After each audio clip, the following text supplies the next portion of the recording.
এসো মুদ্রা। শঙ্খ, তুই কার মেয়েকে তুলে এনেছিস? জানিস এর বাবার নাম শুনলে জঙ্গলের বাঘ লেজ গুটিয়ে পালায়। মুদ্রা, তোমার বাবার নাম কি? নরসিংহ। তাড়াতাড়ি একে দিয়ে আয়, নইলে এর বাবা আমাদের প্রাণে মেরে ফেলবে। মা, আমার ভয় করছে, আমি একে কোথাও লুকিয়ে দিয়েছি। তাই যা, তাড়াতাড়ি কর। এসো মুদ্রা, তুমি এই জঙ্গলে লুকিয়ে থাকো, আমি সময় মতো তোমার জন্য খাবার নিয়ে আসবো। হে কি মানুষের গন্ধ পাচ্ছি? মা, মুদ্রাকে লুকিয়ে রেখে এসেছি। আমি নরসিংহ।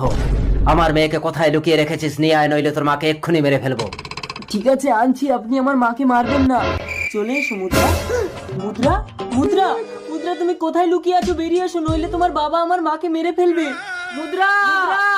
মুদ্রাকে নররাক্ষস গুহায় নিয়ে গেছে। আজ সন্ধ্যায় ওকে জ্যান্ত পুড়িয়ে খাবি। না, ওই নররাক্ষসকে আমি মেরে তুই ফেলবো। নররাক্ষসকে মারতে পারবি না। ওর জীবন থাকে ওর দাঁতে। ওর দাঁত যদি ভাঙতে পারিস তবেই মরবে নররাক্ষস।